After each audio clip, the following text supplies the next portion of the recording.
অনেকেই ভাবেন শুধু দারুণ একটা ডিগ্রি বা চমৎকার টেকনিক্যাল স্কিল থাকলেই কেরিয়ারে সাকসেস একদম গ্যারান্টিড। কিন্তু আসলেই কি তাই? আচ্ছা ভেবে দেখুন তো, এমন অনেক প্রফেশনাল আছেন না যাদের সিভি দুর্দান্ত, অথচ প্র্যাকটিক্যাল ফিল্ডে তারা বেশ পিছিয়ে পড়ছেন। এর কারণ হল শুধু পুঁথিগত জ্ঞান বা টেকনিক্যাল এক্সপার্টিজই কিন্তু শেষ কথা নয়। আজকের এই বিশ্লেষণে আমরা কেরিয়ারের এমন কিছু অপরিহার্য এবং হিডেন স্কিল নিয়ে কথা বলবো যা যে কোনো পেশাজীবীকে ভিড়ের মাঝেও আলাদা করে তোলে। চলুন শুরু করা যাক। আজকের এই আলোচনার রোডম্যাপটা একটু দেখে নেওয়া যাক। প্রথমে আমরা এমপ্লয়েবিলিটি স্কিল বা কর্মসংস্থান দক্ষতার সংজ্ঞা জানব, এরপর দেখব কোর স্কিল ফ্রেমওয়ার্ক, তারপর আলোচনা করব কেন নিয়োগকর্তারা এগুলোকে এত গুরুত্ব দেন, সিআইপিডি প্রফেশন ম্যাপ, ক্যারিয়ারের 4টি ইম্প্যাক্ট লেভেল এবং সবশেষে ক্যারিয়ারের সঠিক পথরেখা তৈরির উপায়। তো শুরুতেই একটা দারুণ প্রশ্ন মাথায় আসে, তাই না? শুধু একটা ডিগ্রি বা টেকনিক্যাল স্কিলের বাইরে ঠিক কোন বিষয়টা একজন প্রফেশনালকে সত্যিকারের এমপ্লয়েবল বা চাকরিযোগ্য করে তোলে? আসলে আধুনিক কোম্পানিগুলো সবসময়ই এমন কিছু অদৃশ্য দক্ষতার খোঁজ করে যা হয়তো সিভিতে সরাসরি লেখা থাকে না, কিন্তু একজন কর্মীকে টিমের জন্য একদম অপরিহার্য করে তোলে। 1. Defining employability skills.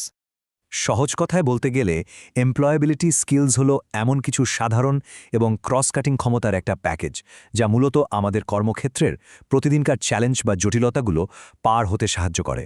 এটা অনেকটা একটা অদৃশ্য আঠার মতো, জানেন, যা অন্যান্য সব টেকনিক্যাল স্কিলকে একসাথে জুড়ে রাখে। যে কোনো ইন্ডাস্ট্রিতেই হোক না কেন, আধুনিক কর্মক্ষেত্রে অন্যদের থেকে একজন কর্মীকে আলাদা করে চেনার আসল মাপকাঠি কিন্তু এটাই। 2. The core skills framework. Okay, চলুন এবার এই ফ্রেমওয়ার্কটা একটু ভেঙে দেখা যাক।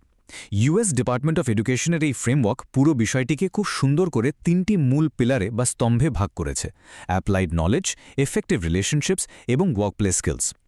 এই 3টি স্তম্ভই মূলত একজন প্রফেশনালের কেরিয়ারের ভিত্তি শক্ত করে আর যে কোনো নতুন পরিস্থিতির সাথে মানিয়ে নিতে সাহায্য করে। প্রথম পিলারটা হলো অ্যাপ্লাইড নলেজ বা প্রায়োগিক জ্ঞান। এটা মূলত নির্ভর করে ক্রিটিক্যাল রিডিং, রাইটিং এবং একদম সঠিক সময়ে সঠিক সিদ্ধান্ত নেওয়ার ক্ষমতার উপর। মানে শুধু বই পড়ে জ্ঞান অর্জন করাই কিন্তু এখানে শেষ কথা নয়। সেই একাডেমিক জ্ঞানকে কিভাবে প্রতিদিনের প্রবলেম সলভিং এবং কাজের পরিকল্পনায় কাজে লাগানো যায়, সেটাই হলো আসল গেম চেঞ্জার। এরপর আসে ইফেক্টিভ রিলেশনশিপস বা কার্যকর সম্পর্ক।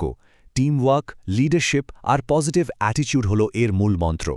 কাস্টমারদের নিড বা প্রয়োজন মেটানো থেকে শুরু করে নিজের প্রফেশনাল ইন্টেগ্রিটি বা সততা বজায় রাখা, এগুলো এখানে ভীষণ জরুরি।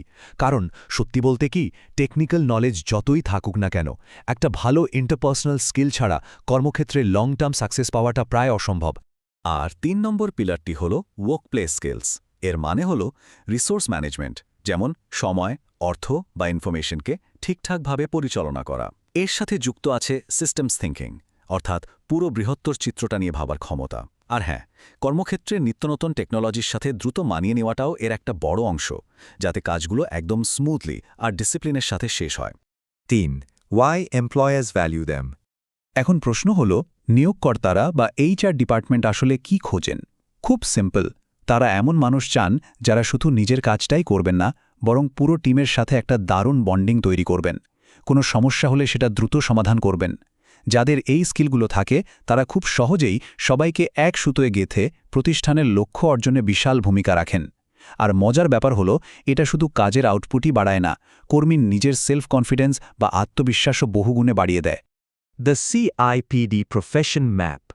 এই সার্কুলার বা বৃত্তাকার মডেলটা কিন্তু দারুণ একটা জিনিস। এটা খুব চমৎকারভাবে দেখায় যে প্রফেশন ম্যাপটি কিভাবে একেবারে কেন্দ্র থেকে বাইরের দিকে ছড়িয়ে পড়ে। একদম সেন্টারে বা কেন্দ্রে রয়েছে পারপোজ বা উদ্দেশ্য। এই পারপোজ আর ভ্যালুগুলোই মূলত কোর নলেজ, কোর বিহেভিয়ার এবং সবশেষে স্পেশালিস্ট নলেজকে ড্রাইভ করে। এটা প্রফেশনাল ডেভেলপমেন্টের জন্য জাস্ট একটা অসাধারণ ব্লুপ্রিন্ট। এখানে সিআইপিডি বেঞ্চমার্কের কোর নলেজ এবং কোর বিহেভিয়ারের মধ্যে দারুণ একটা কন্ট্রাস্ট দেখা যাচ্ছে। কোর নলেজ বলতে আমরা বুঝি বিজনেস অ্যাকিউমেন্ট বা চেঞ্জ ম্যানেজমেন্টের মতো স্পেসিফিক থিওরিটিক্যাল জ্ঞান। অন্যদিকে কোর বিহেভিয়ার হল প্রফেশনাল কারেজ, সিচুয়েশন অনুযায়ী চটজলদি ডিসিশন মেকিং এবং সবাইকে সাথে নিয়ে কাজ করার মানসিকতা। থিওরির সাথে এই প্র্যাকটিক্যাল আচরণের পারফেক্ট ব্যালেন্সটাই হল আসল পেশাদারিত্ব। 5. The 4 impact levels.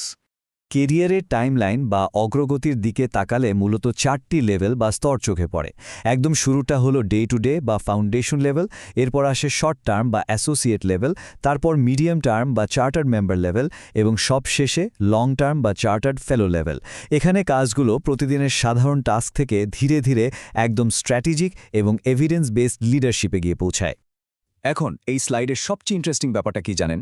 ক্যারিয়ারের একদম স্টার্টিং পয়েন্ট আর সর্বোচ্চ স্ট্র্যাটেজিক লেভেলের মধ্যকার বিশাল পার্থক্যটা। ফাউন্ডেশন লেভেলে মূলত ফোকাস থাকে ট্যাকটিক্যাল কাজ বা প্রতিদিনের টাস্ক ডেলিভারিতে, কিন্তু চার্টার্ড ফেলো লেভেলে গিয়ে ব্যাপারটা সম্পূর্ণ স্ট্র্যাটেজিক আর হাইলি কমপ্লেক্স হয়ে দাঁড়ায়, যা পুরো পেশা বা প্রতিষ্ঠানের ডিরেকশনটাই বদলে দিতে পারে। 6. Charting the career path. তো কিভাবে এই কম্পিটেন্সিগুলো বাড়ানো যায়? মাত্র 4টে নির্দিষ্ট অ্যাকশন স্টেপ পুরো কেরিয়ারের গ্রাফ বদলে দিতে পারে। 1. প্রয়োজনীয় কোর্স করা। 2. এক্সট্রা কারিকুলার অ্যাক্টিভিটিসে জয়েন করা। 3.